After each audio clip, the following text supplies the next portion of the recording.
Zoomers to Boomers. The whole point of Zoomers to Boomers is to have conversations that would otherwise lead to conflict outside the safe space and combat ageism as well. Instead of saying things like, oh, they're a boomer, they don't understand, or, they're a Zoomer, they're too young to know anything, we would like to have like open, safe conversations here where everybody's voices and opinions could be heard and have a productive civil conversation, to be honest. And that's why I encourage all participants to say their true opinions without fear of being attacked or being judged, because like I said, this is an open and safe environment and we are all here for the same reason, because we want the world to be a better place. So there aren't many rules for Zoomers to Boomers roundtables, but the ones we have are very crucial to have a good open conversation. Keep your webcam on and background noise to a minimum. Please be respectful and open-minded. Stay calm. Don't interrupt, but also try to keep the conversation organic and invite others to share their thoughts. I know having this conversation on Zoom might be a little bit difficult, but let's try our best to keep the conversation lively and flowing. Be willing to listen and try to understand others' point of view. We're not here for arguments. We're here to understand others, so try to keep the assumptions to a minimum. Don't monopolize the conversation, give others a chance to share. We would love to hear your voice, but we also don't have enough time for everyone to monologue. Not sure if something you want to say is offensive or not. Err on the side that maybe not say, or if anything, please message me or Nadia and we could help you out with that. Don't feel like you have to answer every question if you don't want to. Feel free to listen and be willing to learn from others. That's the whole point of Zoomers to Boomers. And also for audience members, if you have any questions based on what we're discussing here, feel free to use the Q&A section to ask these questions, and feel free to chat amongst yourselves as well. We'd love to see some of the comments that you have. And now we're going to begin. If everyone could say their name, age, country, and hummus or guacamole, hummus or pass. And Dawn, can you start? Hello, great to be here. I'm Dawn Moncrief with A Well-Fed World out of Orlando, Florida in the US, and I am 50 years old. And hummus. Cool. Thank you for that, Dawn. Eilan, can you go next? Yeah. Thanks, guys. My name is Island. I use she, her pronouns. I'm 16 years old and from the United States. I'm the co-founder of the Youth Ag Revolution and guacamole, probably.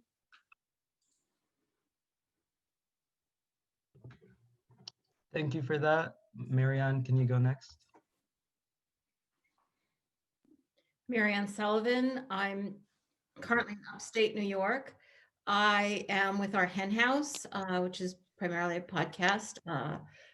We have two podcasts, our hen house and the Animal Law podcast. I'm 70. I think that was all the questions, wasn't it?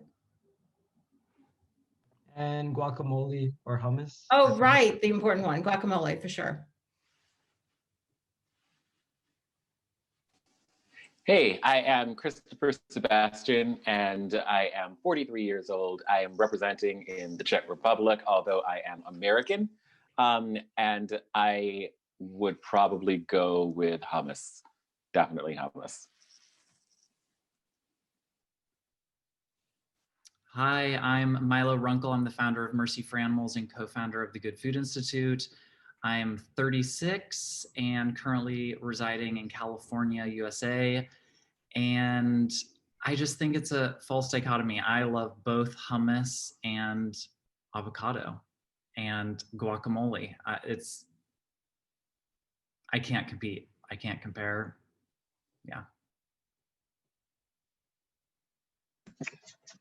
I'm Cami. I'm 19, I'm the youth director of the Raven Corps. I'm in the Southern California area. And I'd go with hummus.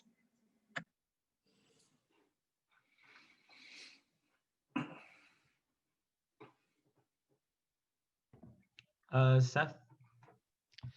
Howdy, Seth Tibbott, 69 years old, and I am from the Tofurkey Company and up in the Pacific Northwest. And when my friend Lisa Shapiro, who was this awesome activist, was dying, she had this wish that there would be no funeral, that it would be a vegan meetup. And her last words were, and the rule is no fucking hummus. So she wanted people to go beyond hummus. So in honor of my friend Lisa Shapiro, I go guacamole. Hi everyone, my name is Isaias. I am the creator of Career Brown Vegan. I am 24 years old right now. I live in Los Angeles, and I'll be moving to New York later this week actually, so West Coast to East Coast. And I personally love both hummus and guac, so very versatile in the both flavors, I'd say. Hi everyone, I'm Erin Osoy. I'm 14 years old. I'm from New York and I'm the co-founder of the Youth Agricultural Revolution. I go by she, her pronouns, and I'd have to say hummus. Hey everybody, my name is Jake. I am 44 years old. I live near Seattle, Washington. I currently irritate everyone online as the cranky vegan, and I am slowly being pulled towards the guacamole side. Apologies. So I'm Ana Ortega.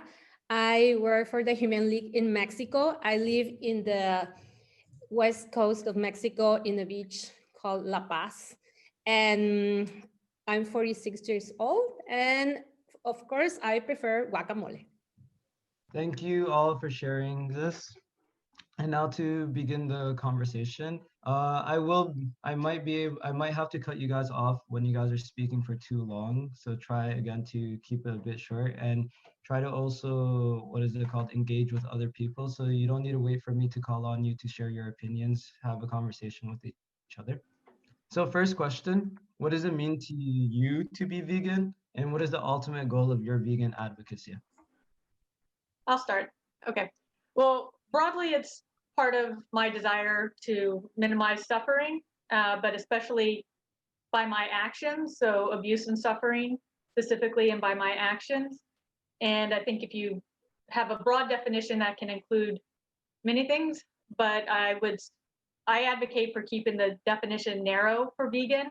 And I mention it here just because when we're talking about the palm oil, for example, sometimes people talk about wanting that to be included in being vegan. And I think it should just specifically be consuming or using animal products so that it's clear in our advocacy what we're asking for, but that it's part of ethical consumption and justice work, but not, so part of it, but not all of it.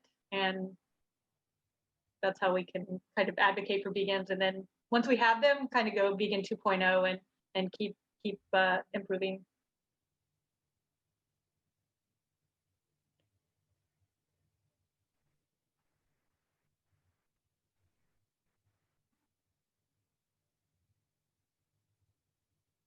Hey, Sebastian, what do you think? Thanks, Don. Way to punt. I am vegan because one of my greatest desires in this world is to make as many people as possible angry with me. But I guess coming up in a close second to that is because I really, really care about animals.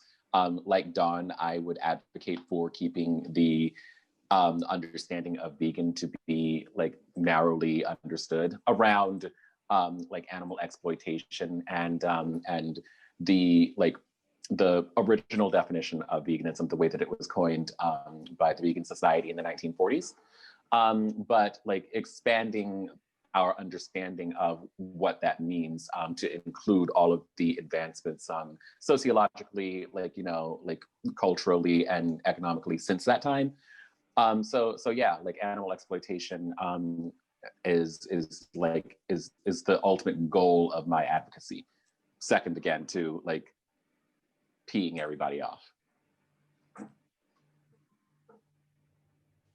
Jake, why don't you chime in and tell us about veganism? I knew you were going to call on me. Because of course I was going to call on you.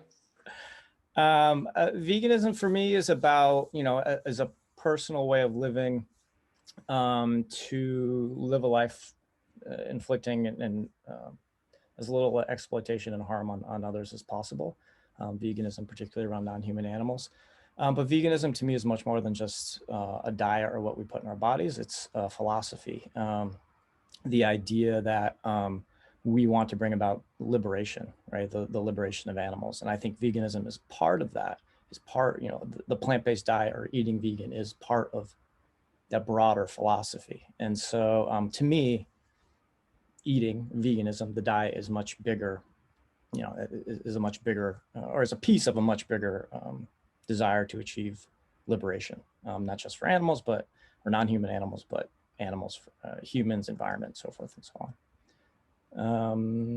Anna. Okay, so since I am aware, I think I have been against suffering. And here in Mexico, we have this huge difference on how people live. So you can see inequality everywhere. And when I was start to be aware about what animals raised for food suffer, I start to see also like the big difference of how resources and time and energy are used to try to alleviate. To alleviate the suffering of animals compared to the people, and I think that's one of my biggest motivators for being vegan. Let me ask like the panel, like since like we've had pretty consistent answers so far across the board, like does anybody have a different understanding of veganism or like a different primary motivation for being vegan? I'd love for anyone to jump in with that. I also love Anna's like cat cam. This is like the best thing that's happening for me right now.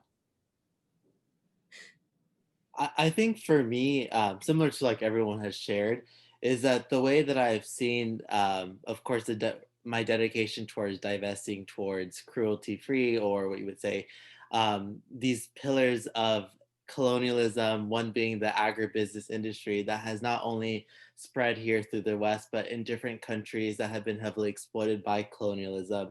And for me, going vegan is not only an ethical stance, but looks into the anti-oppression of humans and animals, but to challenge these pillars that we see existing today and how it's linked into environmental justice. And so that's one of really my main motivators of going vegan, was to understand the links between industrial agriculture and environmental racism. And also, of course, humans animal liberations in that sense.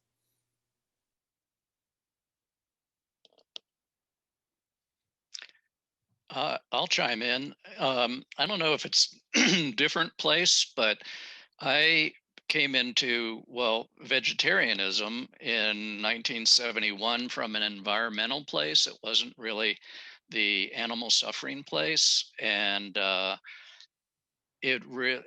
became vegan a couple years after that, but then I went through this period of really kind of more vegetarian than vegan until 2011, when I became vegan. And right now I see it, I've migrated from my core belief of, saving the planet's habitat and environmentalism to veganism as the core belief. Like, I don't give money to the Sierra Club or Audubon anymore, because I feel like supporting vegan organizations is more bang for the buck.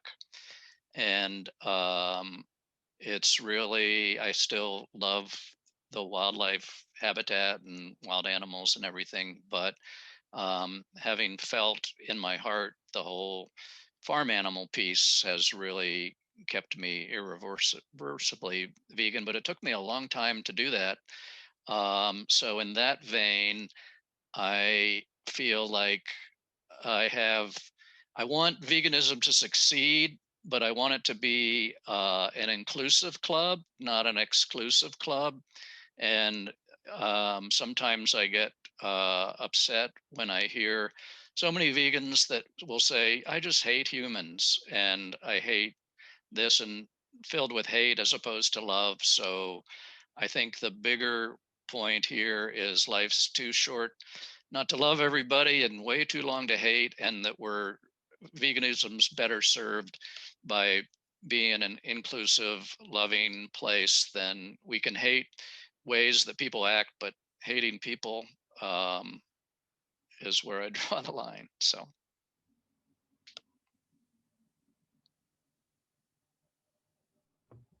Does anyone else have something to say to this? Yeah, I actually was just thinking kind of on your note, Seth. So I actually originally went vegan for a lot of the reasons that a lot of people do. Probably a majority of the movement today is seeing the slaughterhouse videos and everything.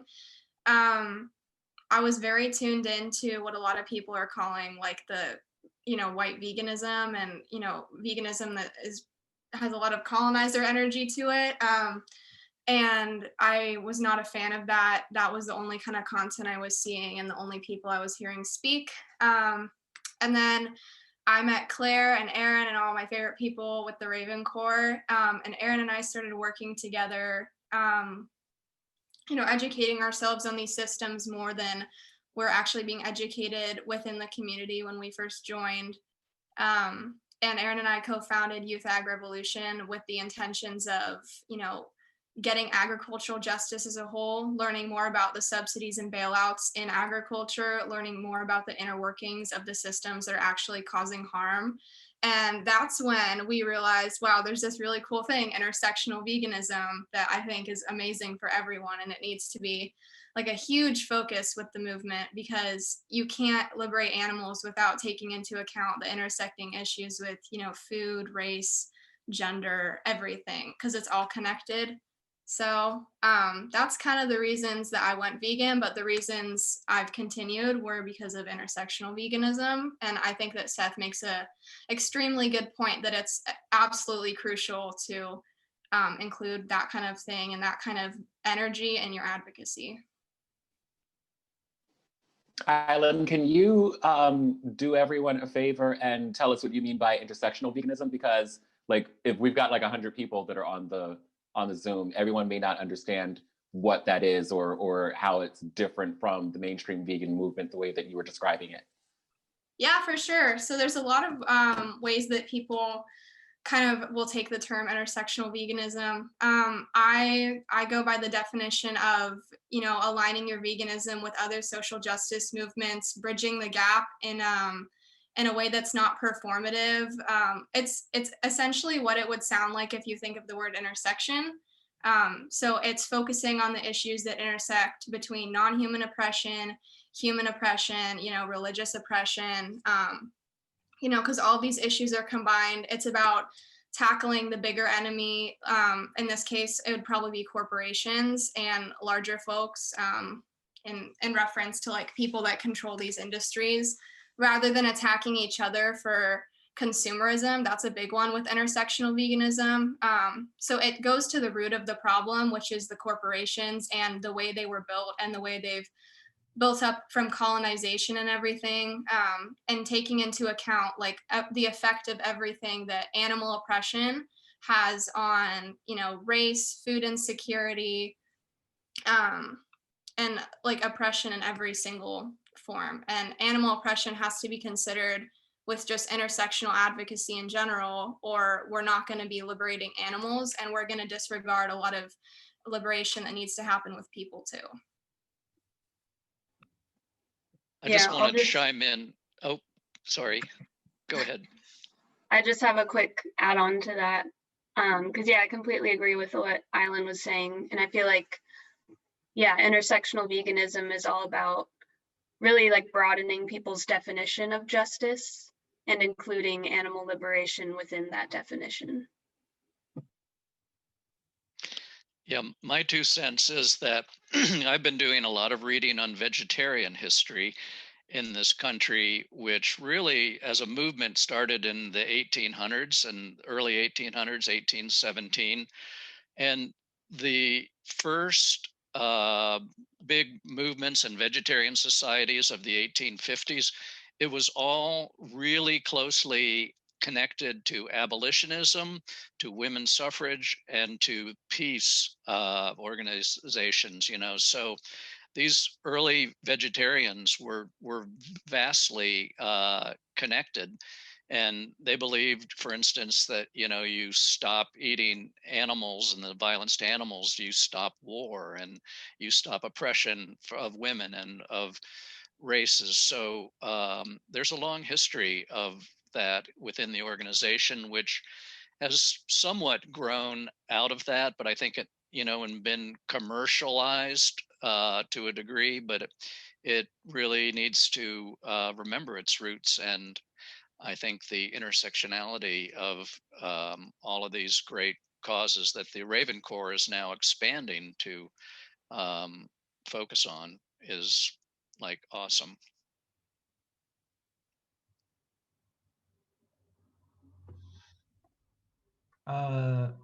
Erin, do you have something to add on to all of this?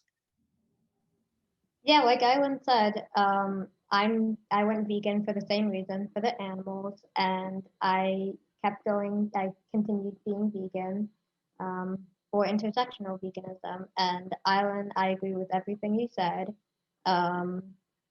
About working to fight subsidies towards animal agriculture and fighting all oppression through being vegan and promoting vegan advocacy. And does anyone else have anything to add on this? I don't really, it's not necessarily an addition, but it's just a comment that I think it's really moving to hear so many people from different perspectives, starting with a very simple definition and, a dictionary definition of what it means to be vegan. And yet I think for everyone who practices it in any sincere way, it grows to encompass so many other things in your life that you almost can't define it anymore. It just becomes, it's kind of a root of thoughtfulness about a lot of different issues in your life and how they all come together. And you might start with one simple motivation, and it just opens your world in so many ways. Yeah, no, that was actually very true, Mariann. Thank you for that. And then the second question is kind of very related to the discussion we're having right now, which is how important is it to center animals in our vegan advocacy? And if Jake and Nadia could answer this first and then is open to everybody else.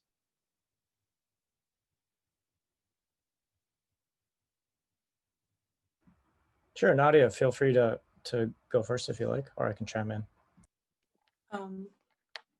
Sure. Can you guys hear me now? Yes. Okay. Perfect. Finally. My name's Nadia, and I'd say if your only goal is to talk about animals and just to speak up for Animals Limited, then sure, it's crucial to center on them.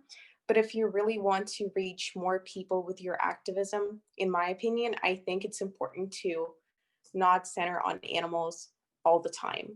There are some instances when you need to address racism, when you need to address sexism and other forms of oppression in order to help others understand that there is no form of oppression that will be okay in this society. And there's no turning back point. It's time to make a change for everyone and everything right now. Yeah, I think for me, I think it is important that the animal rights movement and veganism is centered around non-human animals. I think that's the purpose of the movement and why essentially it was started and what we fight for. But I think that it's important that that activism is rooted in the idea of collective liberation or intersectionality, the idea that all the movements and struggles are intertwined and they all have their own value and, in and of themselves, but they also are very connected and we need to support one another in those fights. So I think it's a fine line that we need to walk. I totally agree with Nadia when we see things like sexism and racism, homophobia and transphobia, like as activists, as decent human beings, it is upon us that we need to be speaking up and acting out and fighting back against those things. And we do that within our movement and we do that outside of our movement as well.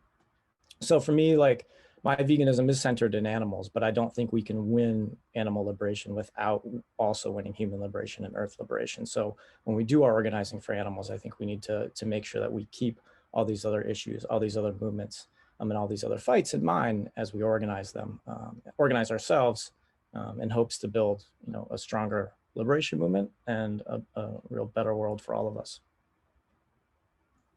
I'll go ahead and chime in. So I'm personally motivated by the animal issue initially and still. It is my primary motivation, but my organization, A Well-Fed World, we're a hunger relief and food security primarily organization, and then we also focus on climate change. And so we specifically do not center animals, and that's a strategic decision. And it's actually gone back and forth a few times. We're 10 years old and I've kind of shifted around to get a feel for it, but we're trying to connect with other NGOs, especially environmental NGOs who should get the issues, and food think tanks, international institutions and things of that nature. And it's easier to dismiss us if they think that we're an animal organization. That said, they usually know I'm not that good at hiding it, and I'm not hiding it, I'm just not centering it. So I think there's reasons, there's benefits to not centering animals, but to do so strategically, and that animals do need to be centered. So it's not, if there weren't other groups who were doing such a good job centering animals and individual activists as well, if that wasn't being handled, then I would probably have a different strategy. But so yeah, I think that there's lots of benefits. There's so many different angles. One of the things that motivated me in becoming vegan is that just like every cause you have, you can pretty much link back and say veganism helps this cause. And so why not come at it from different angles with different strategies?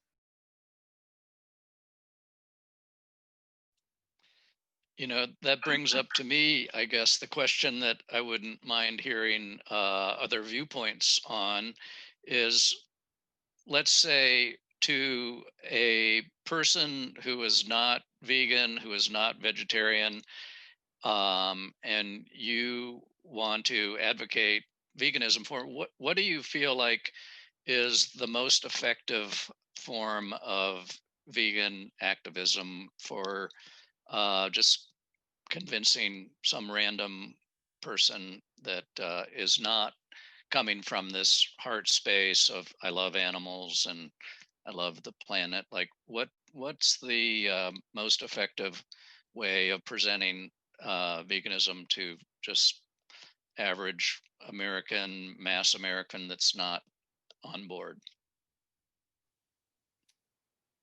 I think for me, on my page, I have a variety of followers that are either vegan, non-vegans, just of different types of environmentalists. And what I've realized is that when I'm able to really critique the animal rights movements and animal rights organizations, whether it comes through a corporation standpoint of why do they get the most funding yet lack the most diversity in their organization, and why is it that the lifestyle movement glorifies white individuals and does not really center BIPOC voices?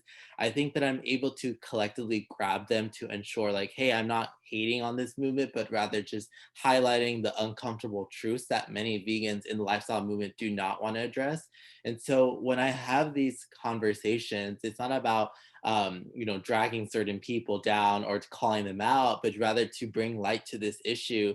Because when I see that I do that, then I see a lot of my followers from different types of orgs speak out and be like, I've experienced this in my nonprofit, or when I worked in an animal rights organization, this happened to me. And so you get to see these different perspectives of people to really understand, like, yes, there is a lot of issues. However, it's problematic for me to say like, there's no such thing as BIPOC vegans or veganism being a white thing. So I really try to provide like informative pieces and data to kind of back that up, and to provide someone that's not vegan a way of introductory of how they can speak about these issues with larger conversations among their own friends and loved ones.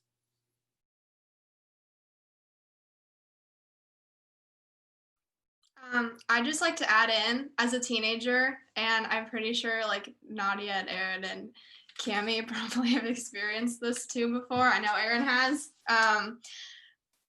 Being part of the movement, there's a lot of confusion, first of all, on the central message of what it is to be vegan, which I think is problematic.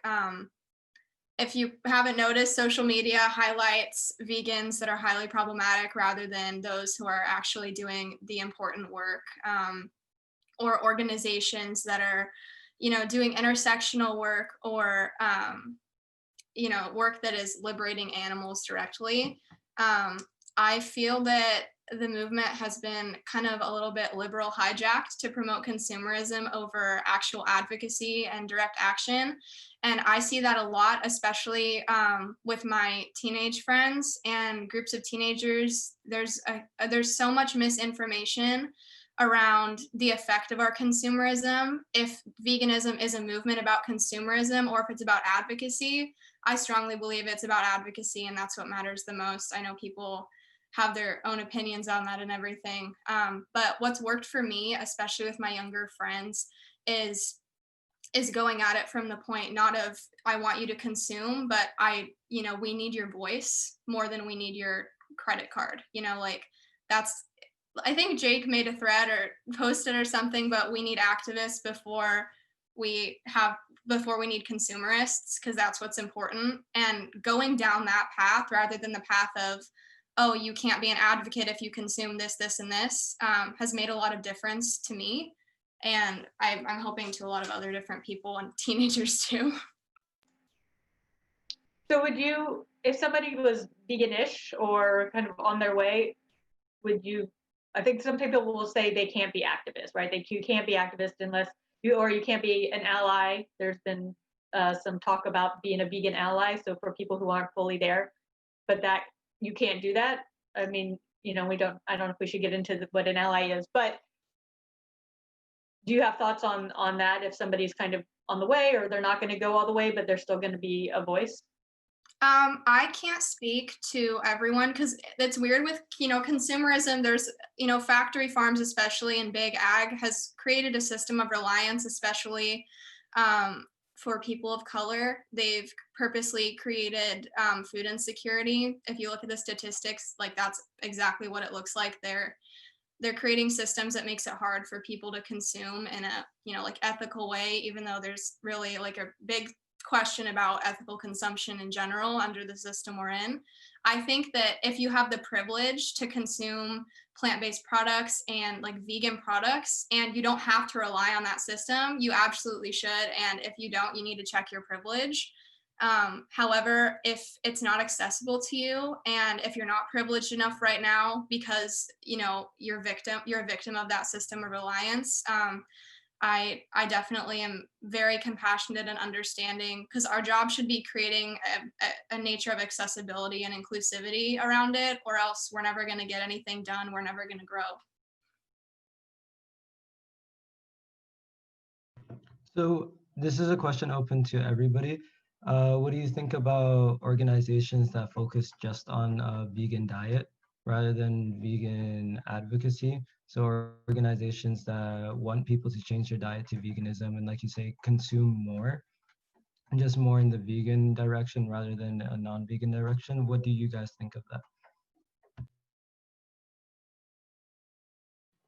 Well, I would say that is kind of ineffective because I think Eilan was mentioning this before. Our food system is rigged, and even if we are following vegan consumption, a vegan diet, then we are still, with our taxes, paying the animal agriculture industry because they have rigged the system. So organizations that focus mainly on getting people to a vegan diet, they don't bring a lot of attention to the issue of the politics around the animal agriculture industry, such as these subsidies. So it's just kind of ineffective if we're not bringing the voices that are needed. Yeah, I also want to quickly add on to what Aaron said, to how basically if we're just focusing on consumerism, then we're not talking about issues that still are there, especially with animals, with vegan foods, like coconuts. There's still a lot of monkey labor involved in many of the coconut producers. So it's really important to focus on, again, the ethical parts of not just eating that food, but of constantly contributing to it, even if we're not aware of it.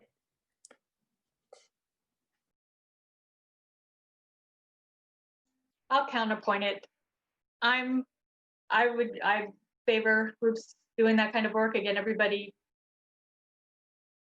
taking different strategies and coming at it from different angles is what I think is useful. And if people can just stop eating animals and their products, that's a big win in my book. And get that as again a first step. It's not ideal. I wish people would do it for the animals, and also have larger frameworks around ethical consumption. Presumably that could be a baby step in that direction, that if you're vegan, then you're going to be open to more forms of ethical consumption, but it's a big ask to go in with the whole package to come in early. So I am for it. I'm not going to say anything that gets people to eat plant-based, but a lot, very, very broad strokes. I echo that.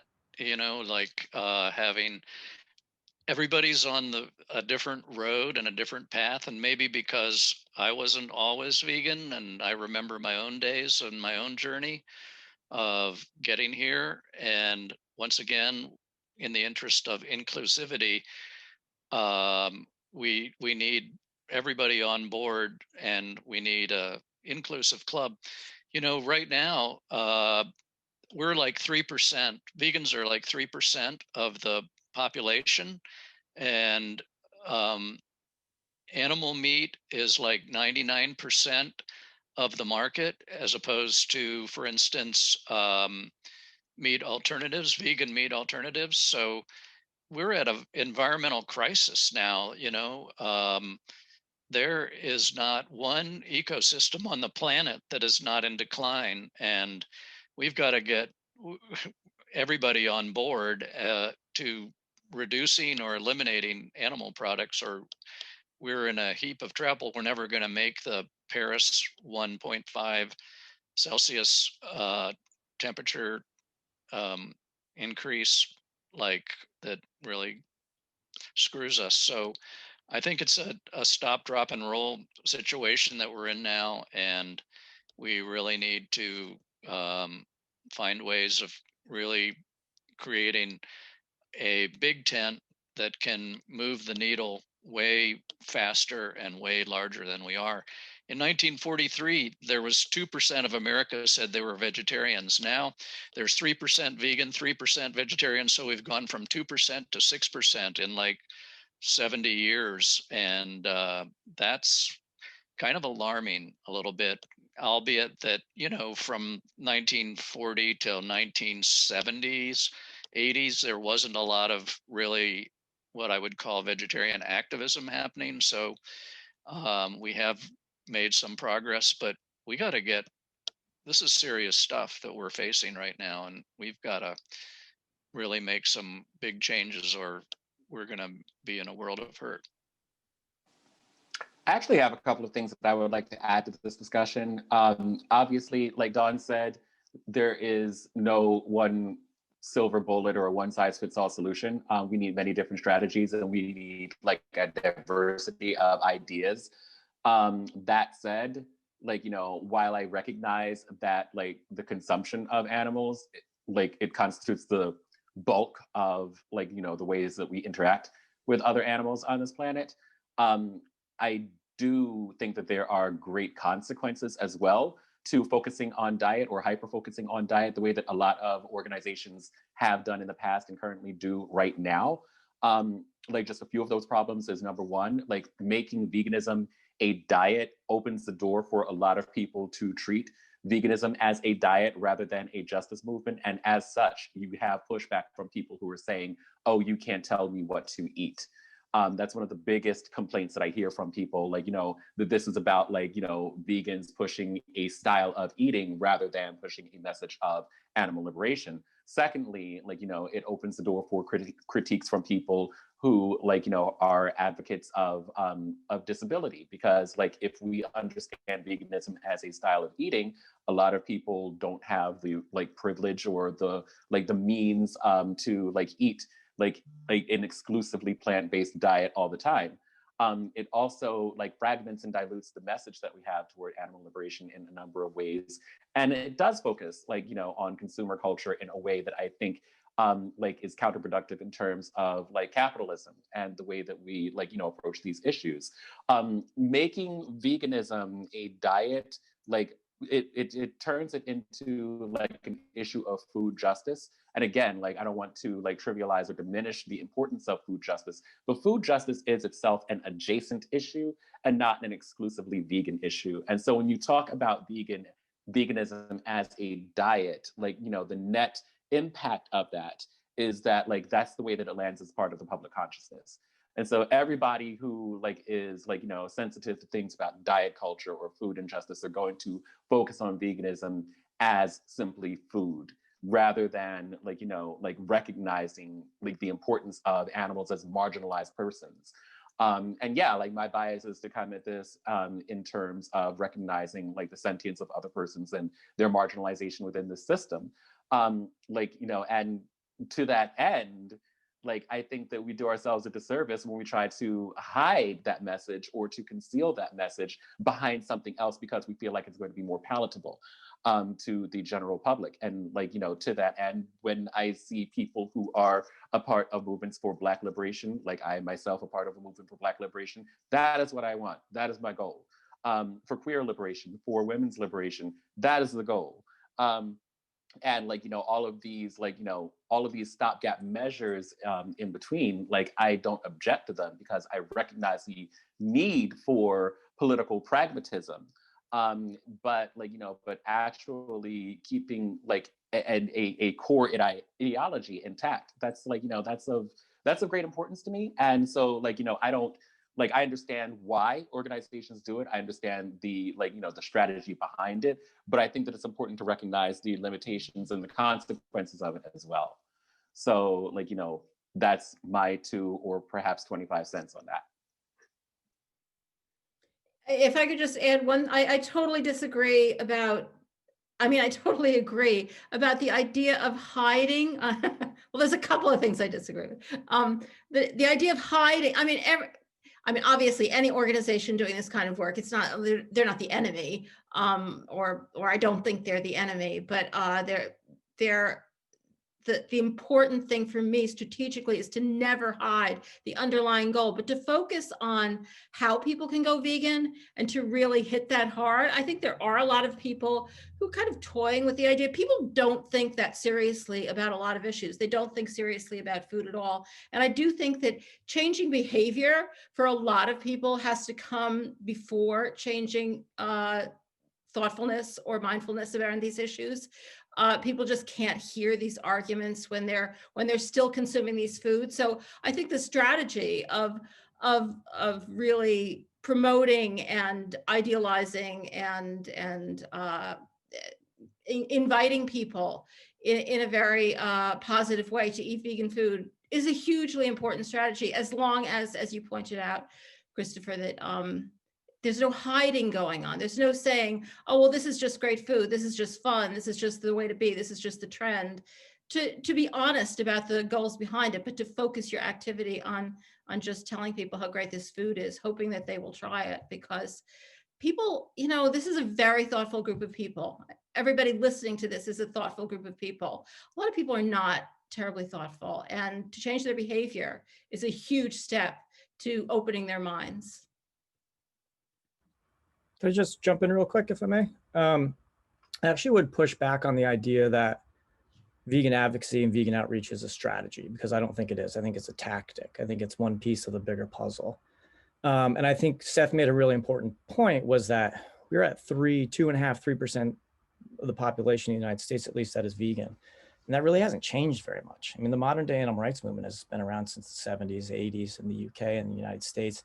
And I would argue that the largest we've ever been actually was in the 80s. And so you would think that we would have advanced much farther than we already have. And I think that is predominantly because we have looked at veganism and vegan advocacy as the strategy, the way forward, when I would argue that actually the best form of vegan advocacy is just not to do vegan advocacy. I think the idea that we create animal activists before we create vegans is much more fruitful, much more important. I think when you get people on board with fighting for animals, they then realize that veganism is an important next step for them.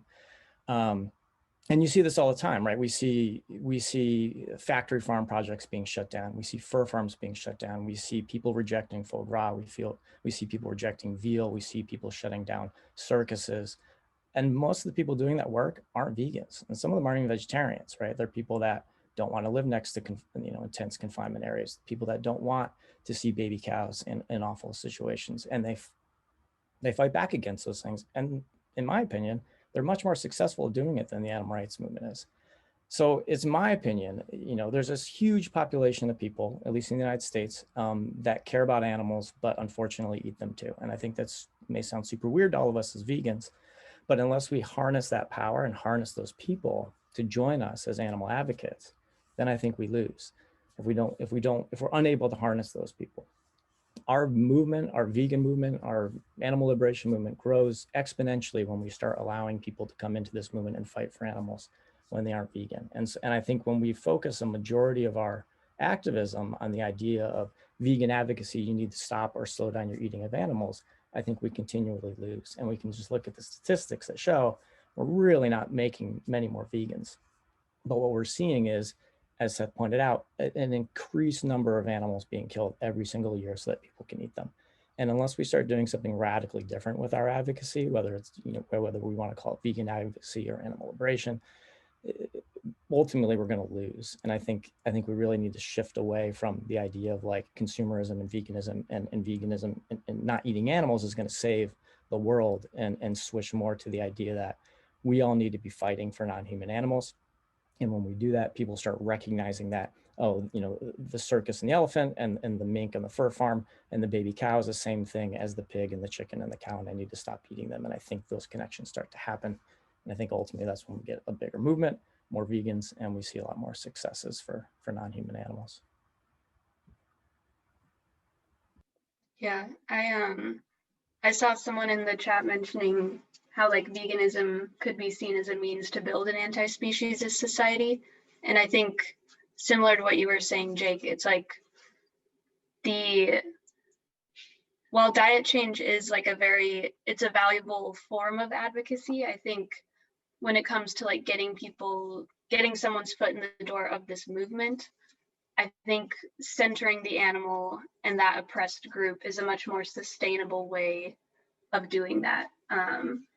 Because in connecting with the oppressed group on like a more personal level, I think that really creates that paradigm shift that we want. And the diet change is just like a part of that shift. And I see our conversation kind of veered into our third discussion topic. Love how it's just flowing all together, which would be, what do you believe are the biggest barriers to success in vegan advocacy, both in the short term and long term? So you guys are talking about what works with vegan advocacy and what doesn't. So if we could hone in on the barriers, that would be nice. And if Milo and Anna could start and everybody else will follow after. Sure, I'm happy to start. I've been enjoying the discussion and listening, so thank you everyone who has contributed such thoughtfulness. It's really inspiring. I think there are a lot of barriers. To me, the longer I've been in this movement, thinking about change and just on my own life journey and spiritual journey, the less I've tried to attach to labels. In general, vegan, gay, things that I used to hold very close as part of an identity, releasing those a bit more. So I know we've been very focused on this word vegan, but to me, it's we need words to point in directions, but it's more about the world that we want to live in, and how do we manifest our actions to be in alignment with that. And certainly our food choices are a powerful way of doing that. We're all very well aware of that. It's an opportunity that we have 3-4 times a day to energetically, philosophically support systems that are in alignment with our values and how we believe the world should operate. I love what's been said, by Seth and others about this not being an exclusive club, but being welcoming, and what's been said about people who are on their own journeys who don't identify as vegan now yet, maybe never will. If you look at a lot of the reduction where meat consumption is reducing, it's from non-vegans. It's from people who are eating less meat, reducitarians. So I think that's something that we should really embrace with open arms. In terms of barriers, cost, taste, and convenience seem to be the 3 barriers that people face when changing their diet. And so I think we can have a deeper discussion into cost, taste, convenience, because each one of those issues obviously has its own history. The subsidies, which have been mentioned, food deserts. So I think those are areas that we need to address. And some of those are political issues. Some of those are societal issues. Some of those are cultural issues. So that's sort of where my mind and my focus goes.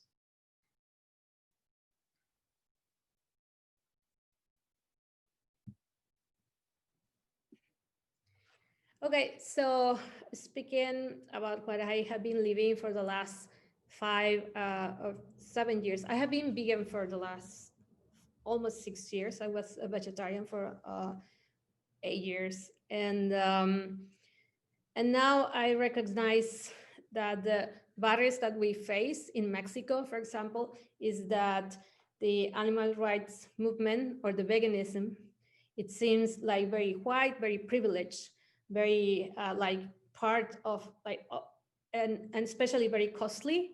So accessibility of vegan products that they come from the US or other countries. So it's like mostly impossible for the mass population in Mexico to be to have access to these products. And then we have the barrier of the cultural barrier. But also I see that in my country, we have this huge opportunity on having fresh produce like all year long. So we have fruits, everything is super cheap. So when I also agree about the exclusivity or like non being so inclusive on how we present our movement to other countries outside the US, is that people then they hear vegan and then they immediately in Mexico they think about it's going to be super expensive and it's something that they are not they cannot afford. But on the other side, like every time I go to the US, I see how like the Mexican restaurant chains, they attract a lot vegans because, we have rice, we have beans, we have avocado, we make guacamole, and basically tacos are one of the top foods, I guess, for vegans in every part of the world. So I think the barrier is about communication. It's how we present the movement and the opportunities, or how we can create a barrier, an artificial one, just because some strategies that come from other countries, we are trying to apply them to different environments or different cultures. And then after some years, you realize like, hey, we should not be copying everything that is done before outside our countries, but rather than like to appropriate more, like to our own context, all these strategies. And I think also the accessibility of all these products also can be a huge barrier. So it seems like only a few people can be part of the movement. And I think we have this huge opportunity in countries like Mexico to have more traction in our campaigns and how we present them and how we explain or have we craft our messages to the people.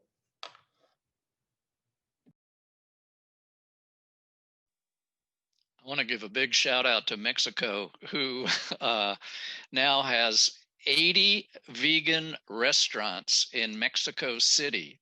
That's not restaurants that have a vegan option. That's 100% vegan restaurants. I've traveled all over Mexico in the 70s, and man, there was zero vegan restaurants at that point in time. So that's great. But as Anna said too, tradition is one of the big barriers that we've always faced as a company, fighting and producing vegan foods since 1980.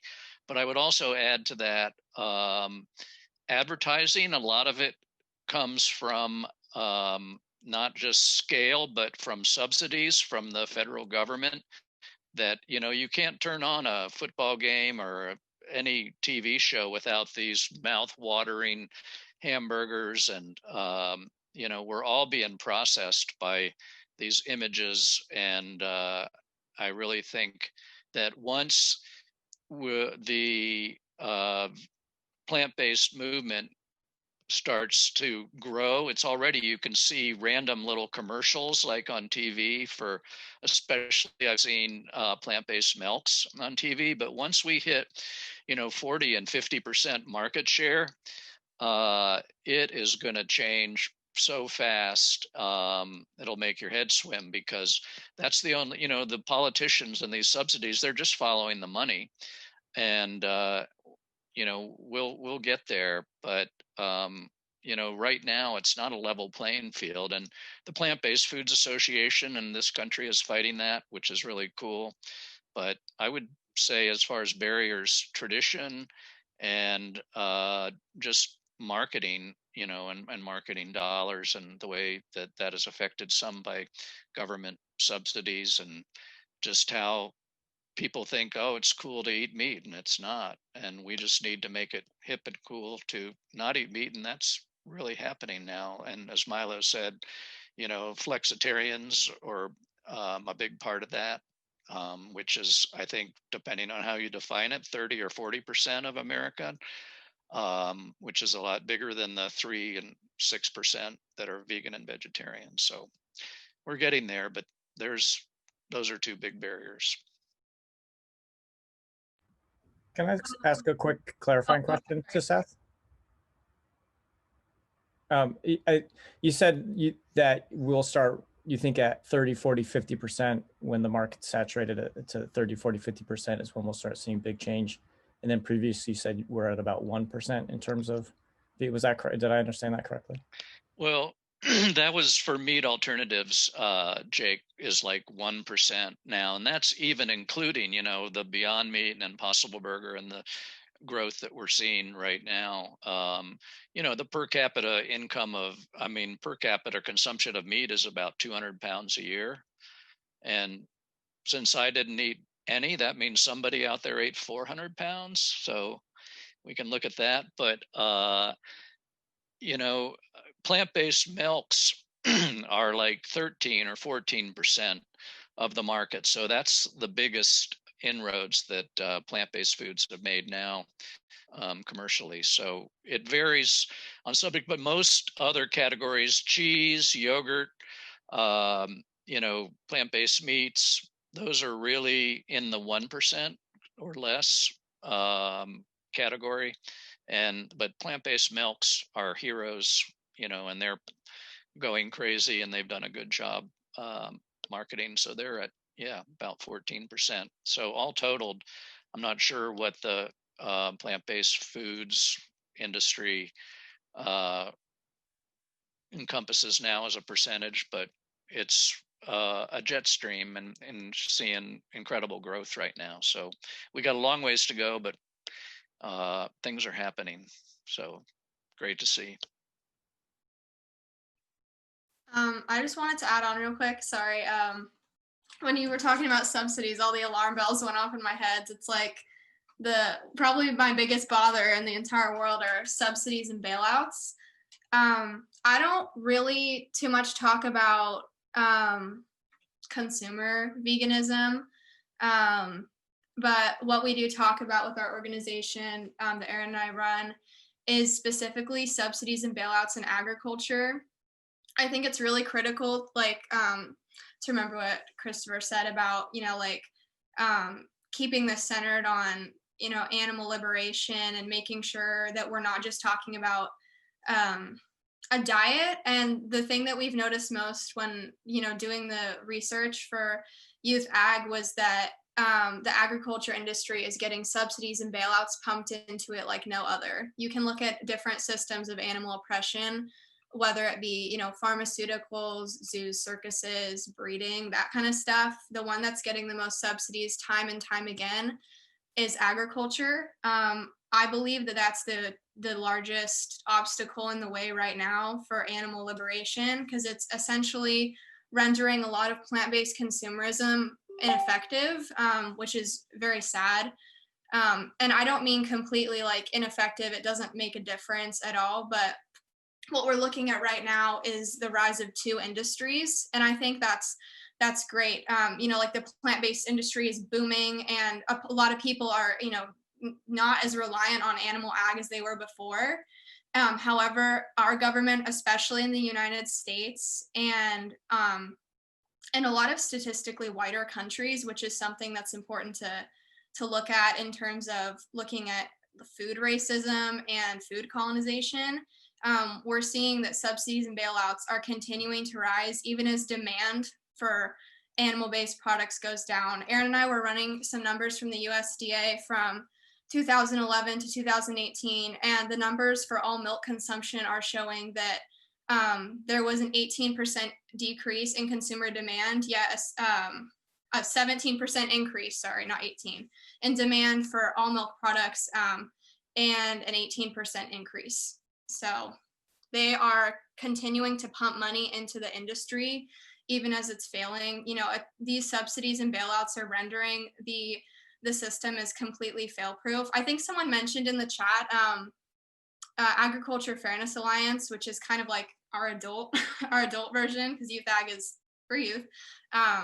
They're doing a lot to tackle that with lobbying right now. I definitely tend to place the blame on corporations because, a lot of people we should be blaming capitalism, but the industry that's hurting so many animals, contributing to so much, is actually not even following, according to their own statistics, the free stance model or the free market model that is, the trademark of capitalism, which is so weird to me. And then Erin, I think that you should talk about this too, because you also have some thoughts about it and you know a lot about it. Yeah, just like you were saying, our tax money is going towards funding the animal agriculture industry. A lot of major corporations such as JBS SA, which is leading in the world's meat production and pretty much one of the biggest meat producing companies in the world.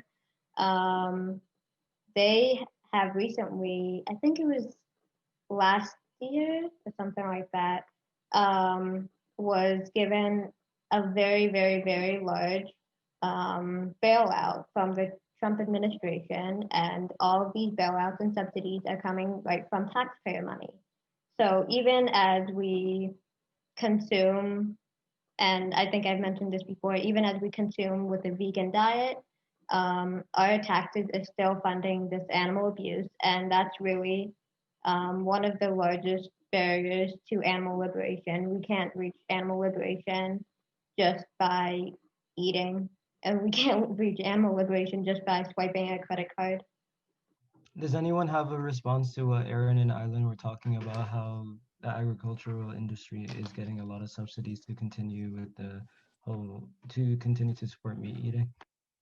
I just thought Yeah. I'm really impressed. I'm sorry, somebody else? Christopher, did you want to? That was me, Christopher, but go ahead. Mariann, you first. Okay, thank you. You know, I think you're delving into this issue is like huge. It's very, very impressive and hugely important. I think you're absolutely right. I mean, it's a setup. The whole thing is a setup, and it's a very, very deeply entrenched industry. And as we know, the level of corruption in our government at all different levels is deeply problematic. I wonder how you feel, though, about how we should suggest to individuals how to fight this. I mean, I know that you're forming organizations, and that's great, but I guess one of the things I wonder, and one of the things I have always thought, but you know, I'm hearing some pushback about it, is that encouraging people to not eat animals themselves, the personal route, the individual action, is one of the things that helps motivate them to start to understand the issue. I mean, they're actually living the issue then, and will help motivate them, not all of them obviously, to do what you're doing, to really become more political about it and to try to fight back. Even you know, where we are right now, it's almost impossible to imagine like how we would overcome it. But I do read a lot of ag industry propaganda, and you know, most of, except for the ones who are raising the animals, they just want to make money. They just want to make more money. And as these products grow, they're really interested, and they're not just terrified. They're interested in making money off of them. So it just seems like my question is, I guess, do you see some kind of synergy between individual behavior and going vegan and getting excited about that, and people becoming more political about it, and then having some hope of getting some traction to change what is a deeply entrenched and corrupt situation between the government and this industry? I think that Aaron and I have talked about this before. And I just want to thank you for that question, because it's super important. And I probably should have started out by saying this. It is like we kind of are operating on the idea that, you know, advocacy and lifestyle change is incredibly important. And like I said, like if you're privileged enough to make a lifestyle change and it's something that you can do and it's accessible to you and it's been made accessible, then we 100%, you know, are expecting that of people, you know, checking privilege and making sure that you're contributing the least you can to these harmful systems, not relying on them.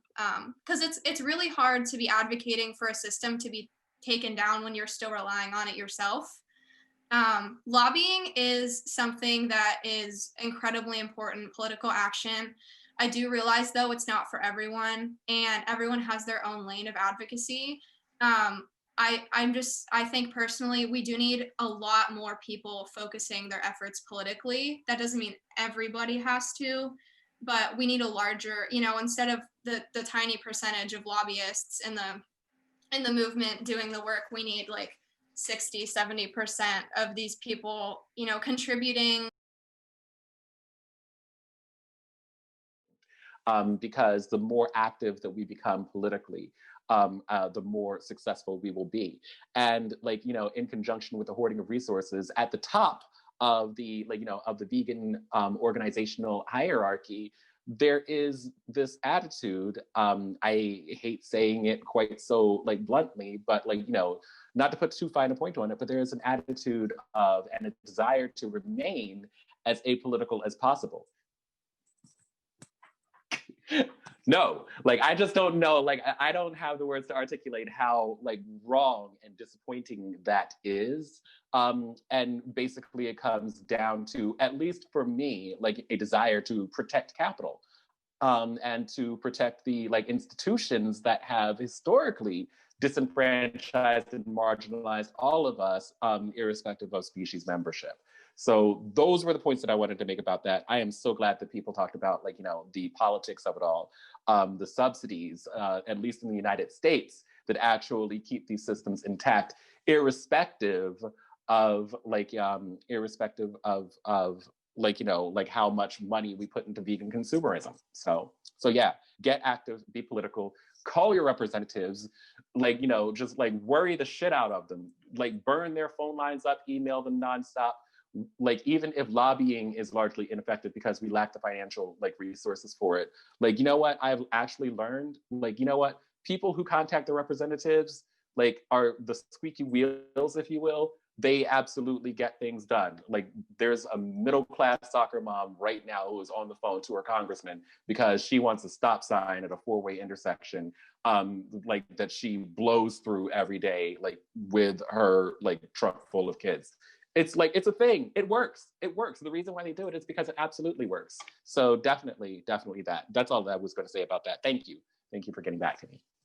Thank you so much, Christopher, for that input. And if I could ask a favor, if anyone wants to drop anything that you'd like everyone else to follow, or like website links or Instagram or anything of the sort, you could put it in the chat message, and please put all panelists and attendees so that everybody could see what you're typing in as well.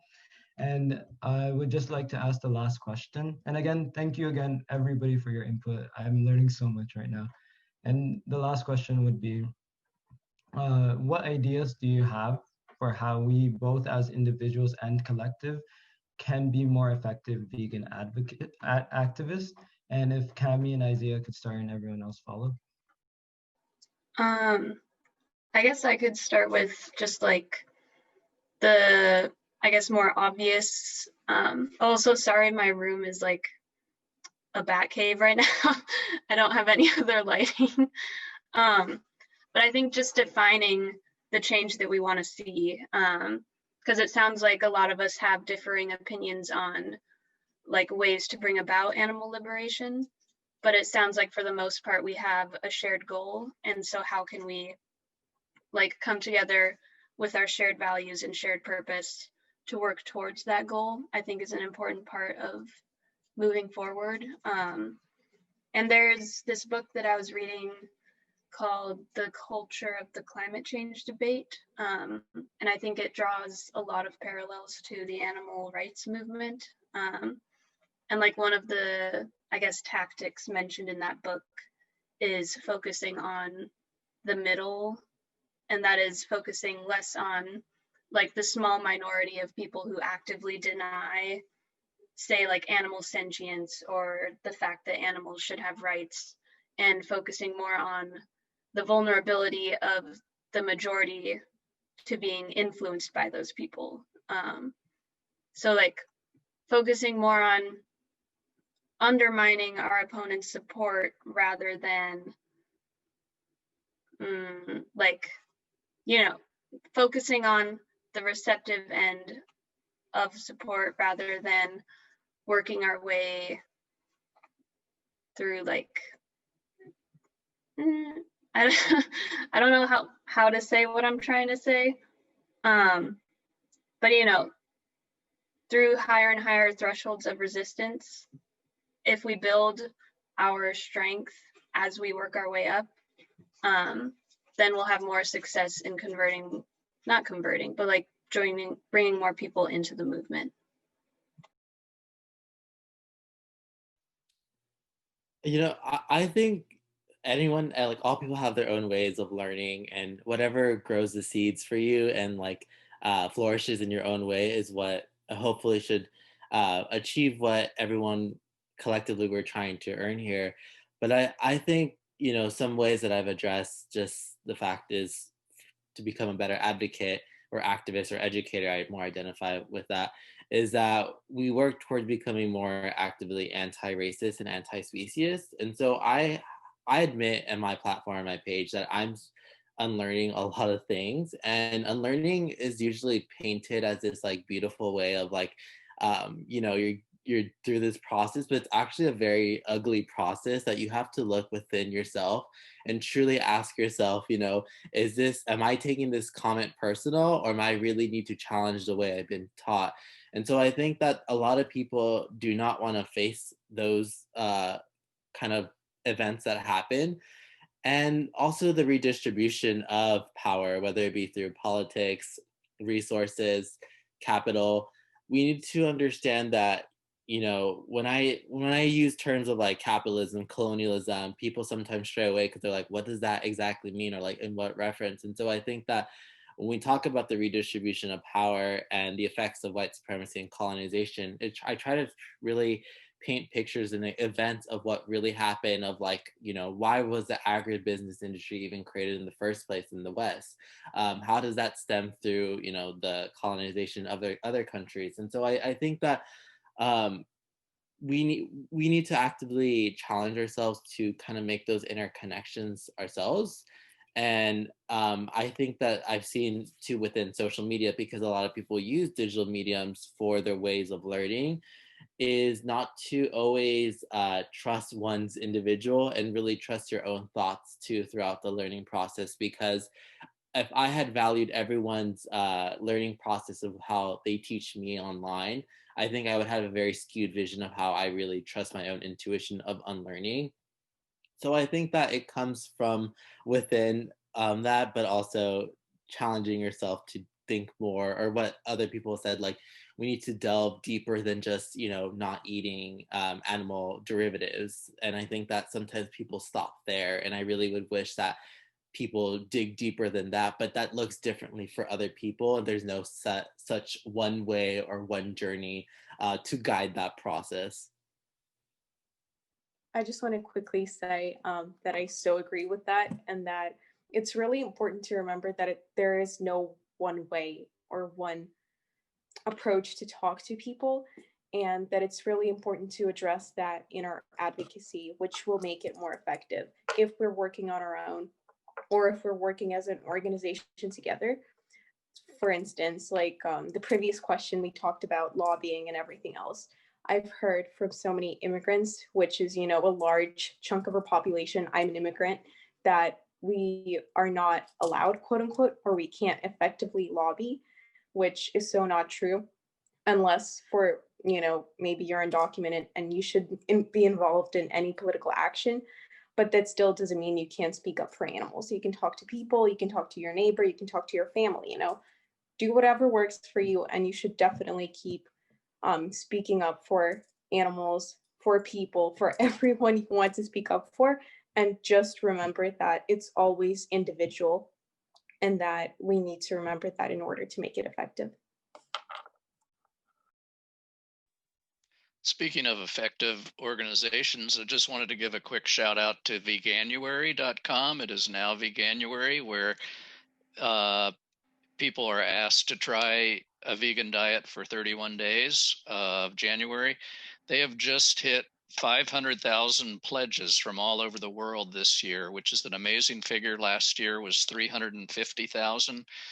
Veganuary.com is a great place to send the vegan curious people in your network to find out more about veganism, and there's recipes.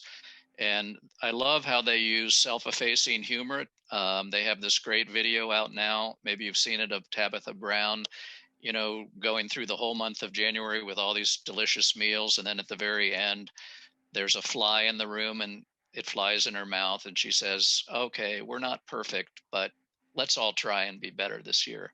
So I think, you know, having that self-effacing humor goes a long way of connecting with people and sharing veganuary.com.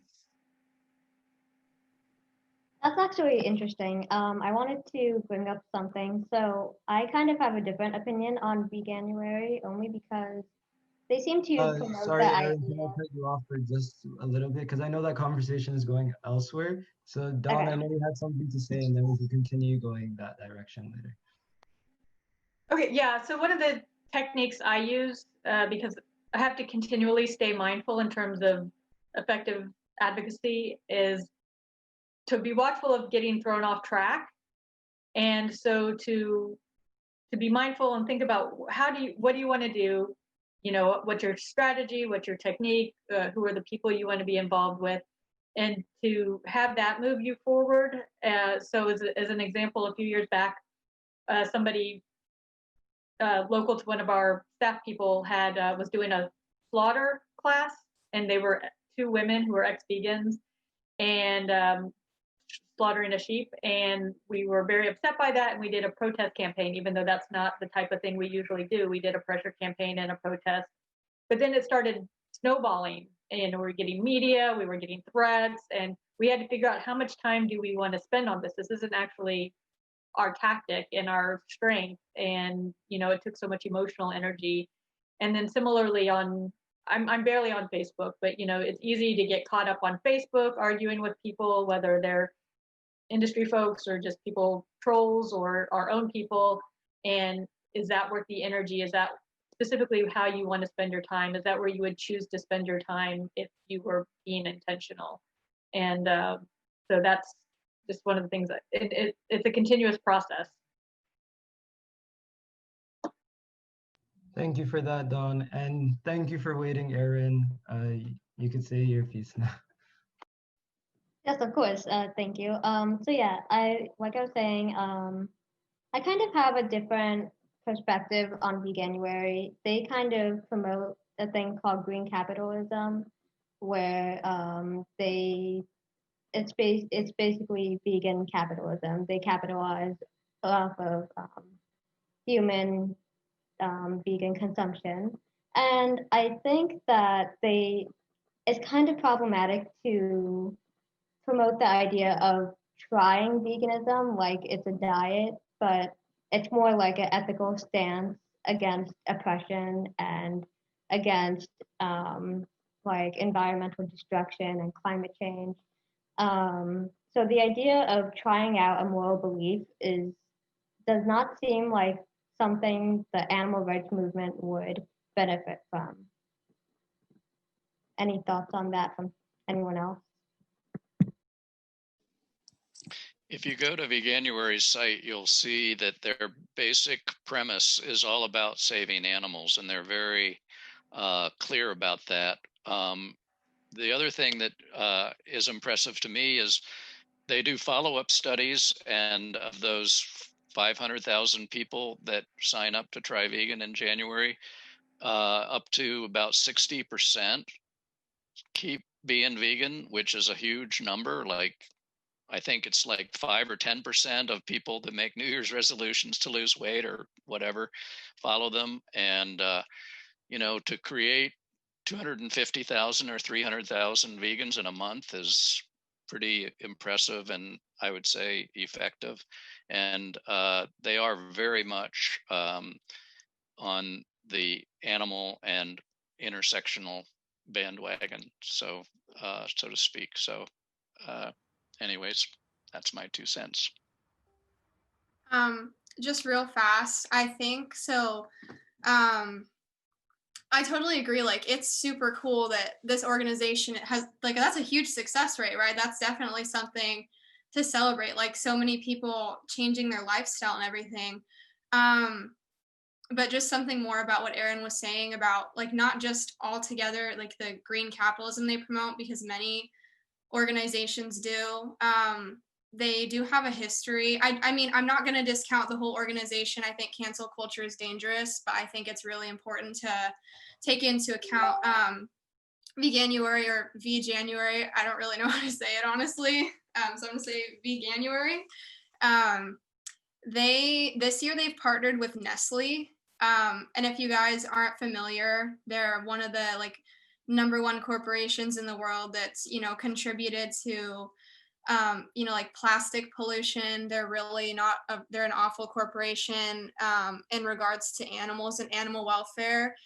They've openly stated before that they don't plan on decreasing non-vegan options, only adding plant-based options. And while I think that adding options anywhere is a great thing, I think that we really have to be mindful of the agenda of these corporations that are, or organizations that are partnering with corporations like Nestle or larger corporations, especially in times like this when it seems like the advertising is a never-ending thing. I've really noticed that advertising since the pandemic has started has like spiked. Obviously, we're all probably on our phones, computers, connected with the virtual world way more than we were before. That's the case for me. My screen time is like 12 hours a day at this point doing stuff like this. So yeah, I was just going to say, I just think it's extremely important to manage these corporations and these organizations. Like, you might have seen that they've recently Veganuary has talked about vegan conservatives, and they're partnering with, some of the actual politicians that voted against the fact that animals are sentient and have rights in court, partnering with them to keep it up with that green capitalism and kind of use them as a marketing tool. And I just think, I'm not going to discount them completely, but I just wanted to add that and just, add the fact that it's just really important to keep an eye on these kind of organizations that are working with corporations and people that are statistically like pretty dangerous for the animals in general. If that makes sense. It makes sense to me. I definitely I will add my 2 cents to this as well. I think that Veganuary does a great job at raising awareness about veganism and giving people an opportunity to try veganism. I think that they do I think that as a tactical move, using the word tactic instead of strategy. Thank you, Jake. Centering this around January when people are looking to make a clean start or looking to make some sort of transition. It's a very smart thing to do. It's a clever thing to do. It is a fantastic branding tactic. And it's very useful to that regard. So I recognize the value in what they're doing to that end. But I also do think that it is green capitalism in the strictest sense of the word. It does ally itself with the ideals of commodity fetishism, as Marx would have actually alluded to, and it turns veganism into something of a commodity itself, and you see and we've seen this all before. We've seen this with the buying and selling of feminism. We've seen how feminism has been packaged as, instead of a movement for women's liberation, into something that can be turned into a product that is bought and sold and commodified from start to finish. And we do see it set up alongside the releasing of all of these new vegan products. And vegan products, I know that it's been said before, are not animal liberation. In a similar way to the fact that we see this vast proliferation of gluten-free products, that doesn't mean that wheat has been displaced in the grocery store aisle. And food is like that, and vegan food is like that. Vegan food has been with us for a millennia. Rice, beans, and all of these other foods that we're that we talk about all the time. They've always been there. But now you have organizations that are profiting from this in a way that that atomizes the message of veganism and does sort of displace the movement and the values of the movement. And and if you do go to their website, which I did while we were all just talking about this, you actually see, you have to go to their about page to find this, but when you read their values: impact, we're committed to a vegan world. We will utilize research to evaluate how the highest number of lives can be spared and direct resources to that end. Subjective, by the way. Empowerment, we optimize our outreach to support and encourage people on their vegan journey. Collaboration, by partnering with other mission-driven organizations. Diversity and inclusion, very, very debatable based on past campaigns. And so I won't get into that because we are short on time. Respect and integrity in all internal and external relationships. Resilience, will continue to create a professional and sustainable organization. I don't actually see an animal rights message in our values. And that, to me, is one of the limitations that that I would identify in in, again, the ongoing capitalization and corporatization of the vegan movement at large, and Veganuary in particular. So I think that they do great things, but I think that there is also room for improvement as well. And we're all working on that journey together. And I think 2 more people will be able to speak about this before we go into closing statements, if there are 2 more people.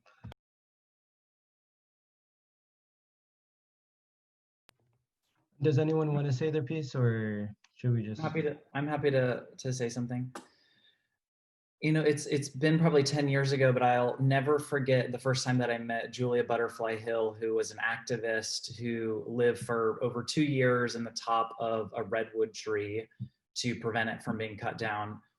And Julia describes herself as a joyful vegan. She doesn't call herself just a vegan, it's always joyful vegan.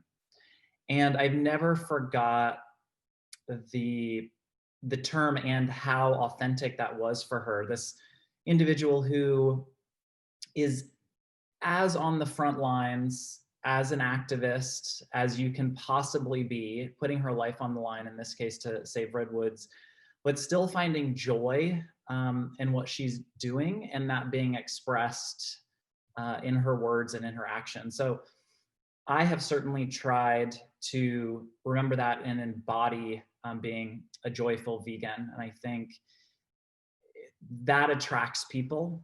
It doesn't mean that we give up our values or our ideals in any way, but I think the energy that we put out is really important. So I think that's one way that we can be effective. I also think it's important that we focus on what we are for, not just what we are against. It is easy to talk about everything that we are against, and I have spent years talking about being against cruelty, but at the same time, it's being for love, it's being for compassion. And it may seem like a small tweak of talking about what you're for versus just what you're against, but I think the energy behind it is incredibly powerful. And finally, I'll just say, and it's been said many times before on this call, there's not one solution. There's not one path for changing these deeply ingrained systems that there's something uniquely different about what animals that are farmed face. And while there are absolute parallels with justice movements, we cannot deny that this is a food issue for people as well. And those are deeply entrenched in culture, in habit. Some of this can be viewed more as an addiction issue for people than a civil rights issue.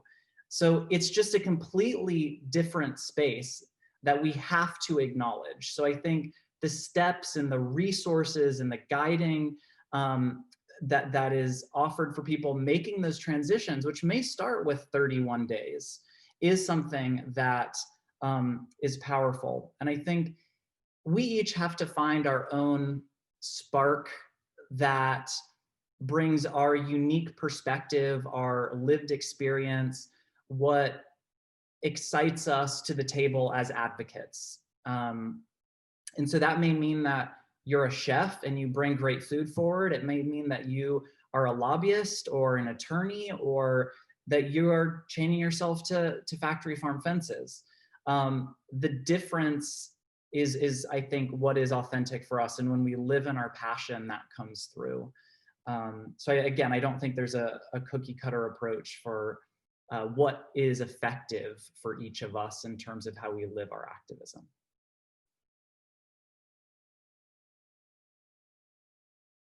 If no one else would like to add anything, I guess we could just move on to closing statements, and then following closing statements will be Q&A. And I would just like to start off with saying my closing statement would be, I learned a lot in this discussion, to be honest. One thing that I did take away from it is that, like Milo just said and how it was repeated before, that there is no one approach to veganism, but veganism in itself is a political activism. So we must remember that, and we must, I guess, not judge other people for the way they practice their veganism, but always stay aware and critical of ourselves. So now going on to the participants. Starting with Dawn, sorry. I have no big closing, but just really great to be here and to hear the perspectives. It does sound like there's some generation divide around it, and but it makes me hopeful, because it's the intersectional vegan, that's, you know, the new wave. And if we were dealing with people already that, you know, had that kind of awareness around justice issues, it would be a much better task. Oh, I guess I do have a little something to say. Just the vegan movement gets a bad rap sometimes for not being effective enough, but we're still young, and we're up against immense cultural norms, the vested interest. I mean, basically the whole world believes that eating animals is good. And that's a lot to push back against. And I do think we're going to be coming up on some tipping points, but it's also a matter of if our timeline is long enough. So I don't know what our survival rate is given everything, but I think if we had have enough timeline that we're going to see significant progress, and that it will increase if we start hitting those tipping points. So anyway, be nice to ourselves. We're doing the hard work. And to find your group of people, stay off social media if you have to. Like, just take a break. Find people who uplift you and not just take you down at every left and right. Either through their actions towards you directly or their actions elsewhere that are demoralizing. Hello again. Thank you guys so much for having us on today. I've seen a lot of people here that I've kind of fanned over on social media, and I'm like, oh my gosh, I'm seeing them. Like, we're talking finally. It's pretty cool to meet you guys. In regards to like a closing statement, I really don't have one, but you can probably tell like the message that I've been trying to pretty consistently bring up is, I've been taught in all of my acting classes and all of my English classes, which in my opinion are the two best classes you can take in high school, about intent and what is your intent, what is the intent of others. We learn that when we're acting on stage and on screen, and how we convey that to others. And I cannot tell you how much that message has impacted me and, people that I, do advocacy with. I would just suggest for everyone, if you have the chance to check it out, it's such an eye-opening experience to consider the intent of others. We have to hold each other accountable, and I really like the spirit of this conversation tonight, because we all were doing that, and I really liked the conversation and how it was, it was not just all give and no take, but we all took from one another. We all bounced off each other's ideas, and we actually listened to one another, which is something that I find to be pretty rare sometimes. So I just want to highlight the message that Milo said again, like, besides what you're against, what are you for? And yeah, that's it. Thanks, guys.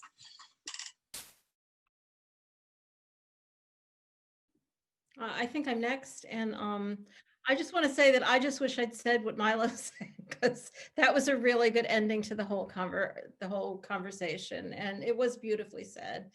And I also, just as you did, Dawn, I really sensed the age difference. I mean, maybe, and in both positive ways, and in really a positive way. I just, I'm the oldest person on this call, and I've been looking at this for a long time, and I think that all of us hold within us a deep grief, and that we work so hard to find ways to fix this thing, partly so that we don't have to just live with that grief, that we've seen what's going on with animals.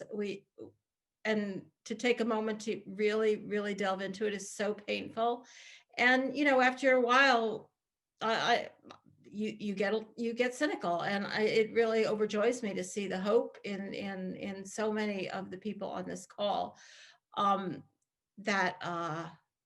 that we can do something really big, that we can actually take steps to really fix not just what's going on with the animals, but the source, the political sources and the social sources of what has led people to just commit this horrendous sin and not see it. And for some reason, we all see it. And it has really been renewing for me to hear all the hope and the plans and the optimism that we can tackle this as a unified problem that actually might be able to be fixed. And so it was really lovely conversation. I thank you all for joining it. Yeah,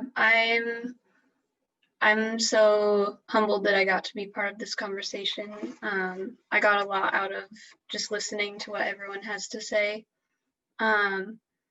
My hope for everyone here, including just people that are watching, is that we can hold on to like a critical hope, because there's utilitarian hope and there's critical hope. Utilitarian hope, it like demands to be measured in order to stay hopeful and motivated. But a critical hope is more just knowing that that the uncomfortable and the painful path is often the way forward toward our dreams of radical liberation. So yeah, I'm working on holding that closer to my heart, and I hope everyone else can too. Thank you.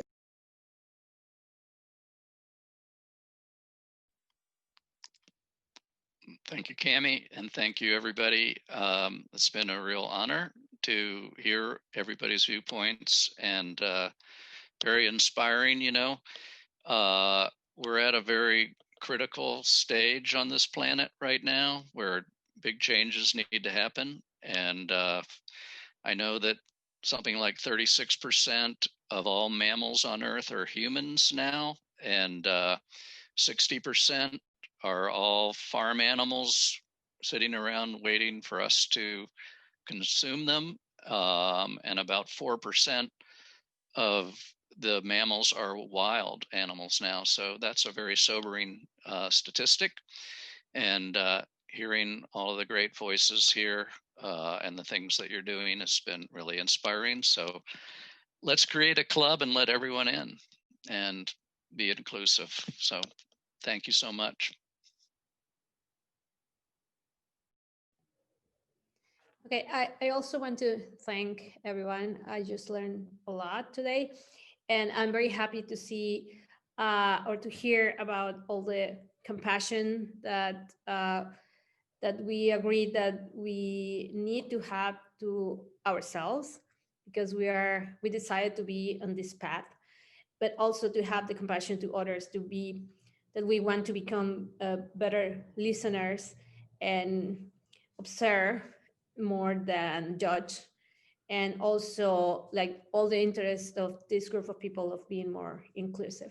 So thank you. I'm very inspired by everyone, and that's it.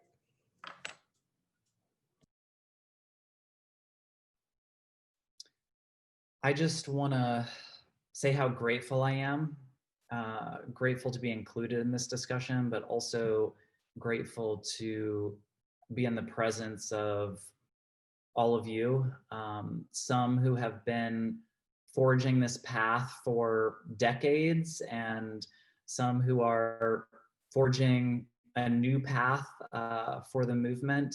I think the insight and the perspective and the love and the heart of everyone that's been on this call today just shines through. And I'm so grateful that we've had this opportunity to listen and learn and share and discuss. I know I feel like I've grown in the last 2 hours from being here with all of you, and leave with profound hope for the future.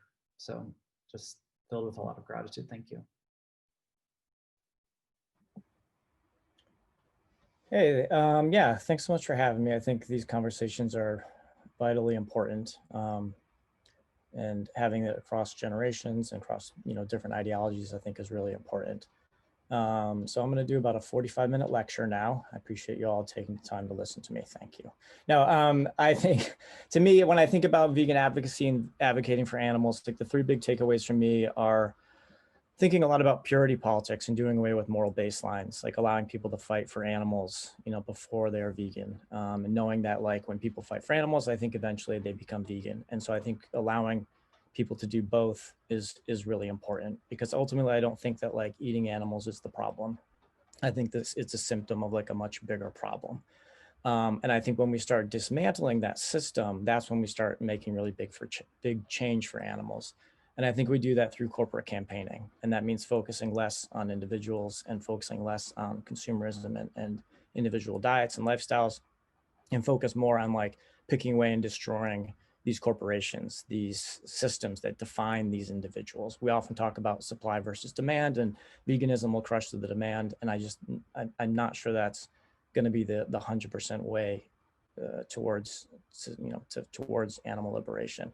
I think we have a great opportunity to dismantle the supply sides much faster than we can dismantle the demand. But ultimately, I think if we do smart corporate campaigning, we get to do both at the same time. And ultimately, I think like we need to be creative, we need to be smart, we need to be strategic. We need to recognize the difference between tactics and strategies. We need to recognize that a tactic is just one puzzle piece in a broader puzzle in order to make social justice change, by putting that whole puzzle together with all the different pieces. And we need vegan advocacy just as much as we need protest, just as much as we need action. One piece is not going to finish this puzzle, and we really need everything. And ultimately, I think that needs to be rooted in collective liberation. The idea that if we're not all free, then none of us are free. We need to fight for all of us, for the animals, for the earth, and humans. So again, thanks so much for having me. I think when we do those three things, I think ultimately we get to win. So I'm excited to see where we all take that into the future. Thank you so much for that. I totally agree with that. I just want to say that I'm also really grateful to be here and to have all of you join us. I learned a lot. I did not expect so many amazing people to be here today, and just to have the courage to speak up from the bottom of their heart. And I want to say that I'll be definitely focusing on the joyful vegan approach that Milo talked to us about. I feel like I'm a joyful vegan. I hope I am, but I'll definitely be focusing on that more, because that does attract people, and that does bring more positive change to the world that we see today. So thank you again, everyone, and I appreciate it.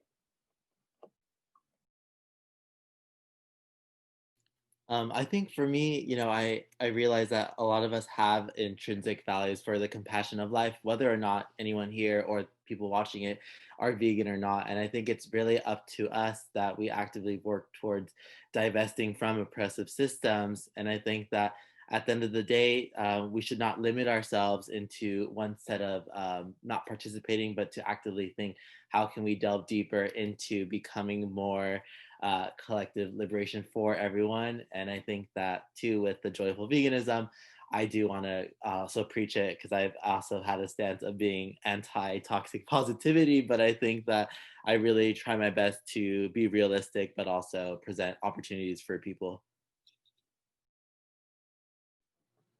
I just want to thank you all for allowing me to speak on a platform, and just to be speaking with all of you who have done such amazing things is just, I'm incredibly grateful to do this.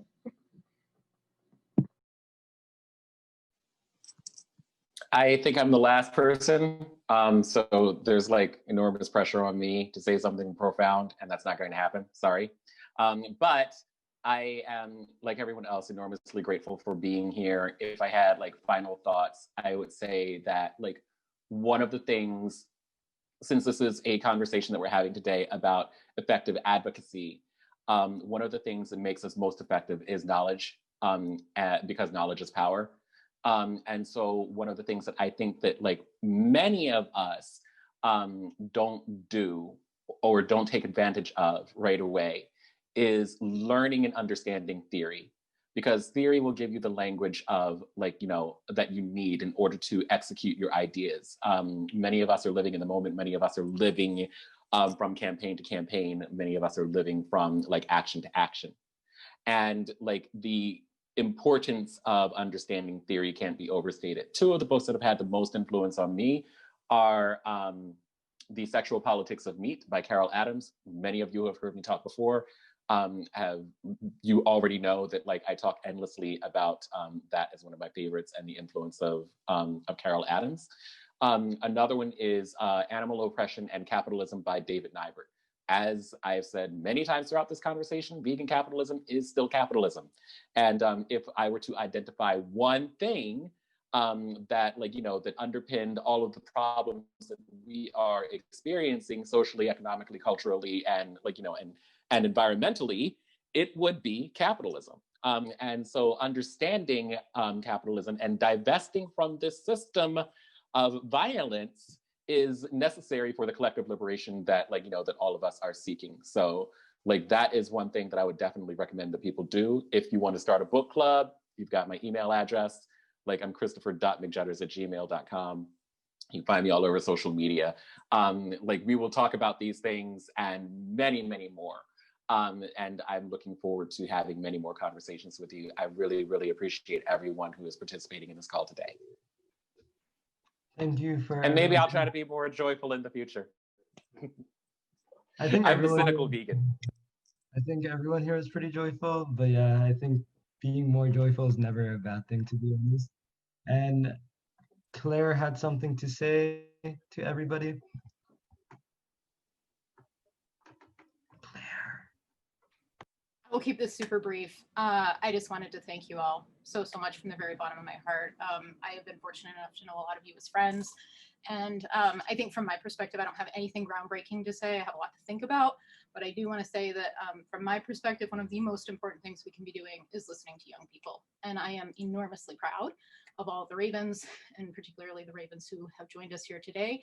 And I would really appreciate it if we could just give Omar and Nadia, our organizers, a round of applause.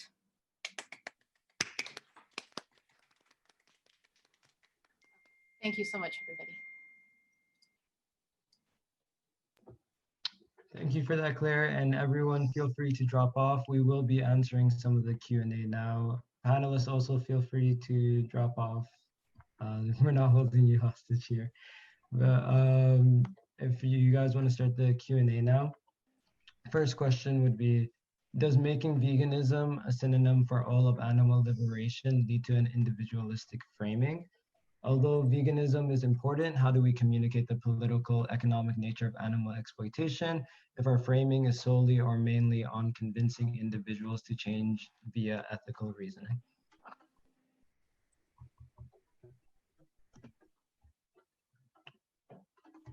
Does anyone have an answer to this question?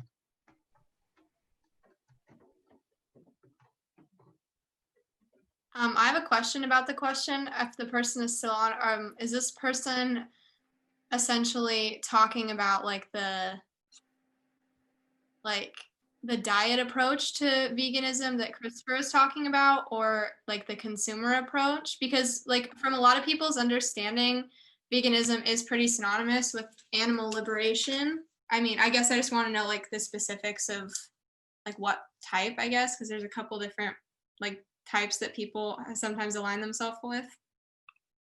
Okay, is the person who asked this question still on the Zoom?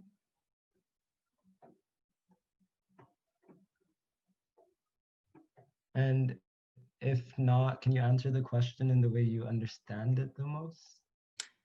I mean, I guess I'll keep it quick, but the way that I'd interpret that would be like talking about like, because a lot of people equate veganism with diet, like Christopher was saying earlier.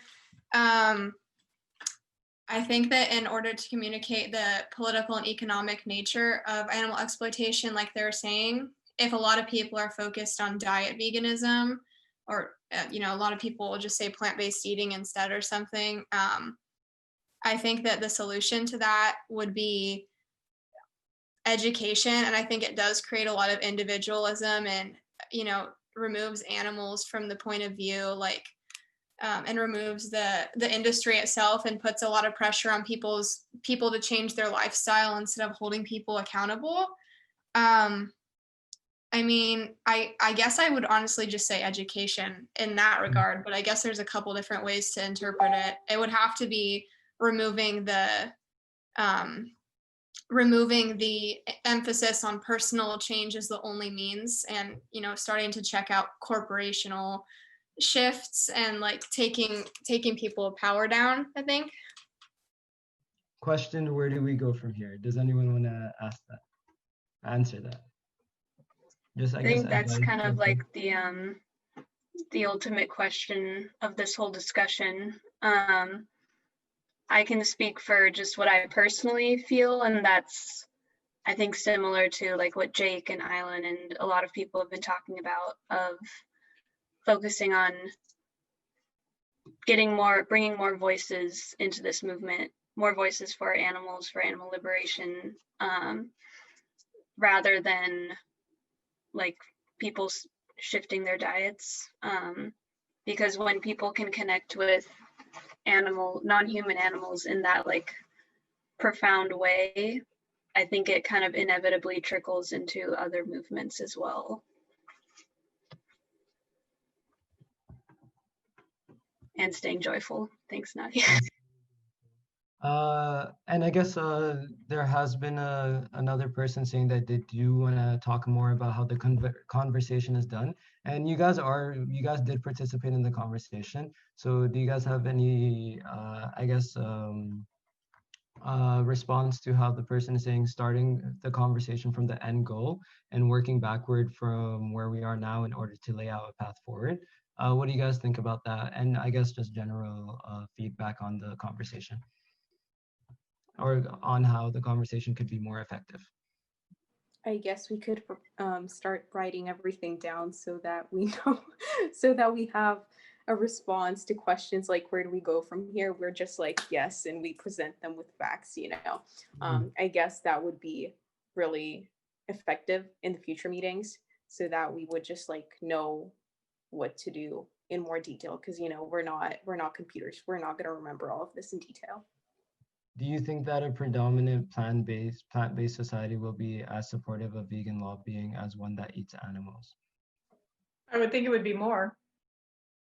It's actually weird because like you just commented, like there's actually like very little, you know, people, especially in the United States and Europe, are actually pretty angered when they find out their taxes are used to pay off lobbyists. Like our taxes in the US are literally used to pay for insurance for animal agriculture, to like make them fail proof, which is so ironic because they're literally failing, and then the government's like, well, if you're not going to support them directly, we'll just make you, you know, like let's just keep it going here, honey. I think that, you know, the concept of lobbying is always a tricky one because it's really rooted in capitalism. And right now there's so much lobbying, and the vast majority of society doesn't support it, especially when you find out that they're using you to lobby. It's the cheapest to market in schools. Like lobbyists are very heavily focused in schools because that's like statistically, it's the cheapest group of individuals for them to market to, which is extremely unfortunate. I feel like people won't approve of lobbyists if they know what's happening, but since lobbying is done so behind the scenes, it's really hard to like say if people will support it or not, because I wouldn't imagine people would at all if they knew, but it's like a hidden practice and done always behind the scenes.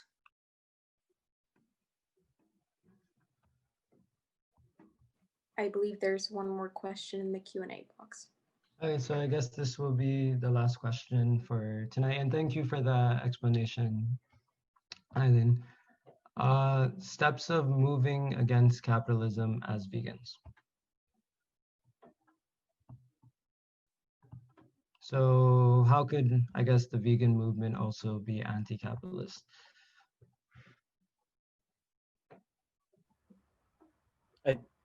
I'll jump in if I may. I think the answer to that is we go after capitalism. And we do corporate campaigning, right? I mean, going after individuals isn't, unless we're doing it at a rate and a success rate that we've never seen ever before. We're not really going to put a dent in capitalism if that's what you're after, right? I mean, if you're pro green capitalism, then yeah, vegan outreach and vegan advocacy is a decent way, I think, to help that along. But I think if you're against capitalism, you want to fight against capitalism as a vegan and as an animal rights activist, you go and do corporate campaigning.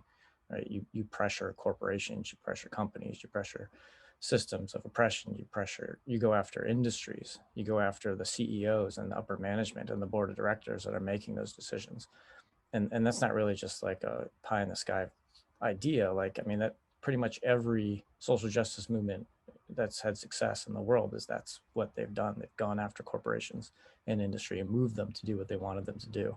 The only movement that really hasn't done it is the animal rights movement, right? And we focus almost entirely on changing the individual. And we could have a huge discussion about why we think that is. But yeah, I think if we want to go after capitalism, we need to go after capitalism. We need to go after the corporations.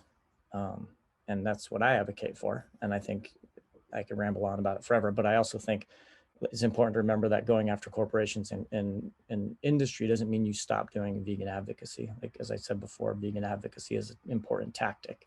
Education is an important tactic. So you continue to make vegans and educate people about veganism, but you do it also in in the overarching framework of a pressure campaign of going after corporations and industry.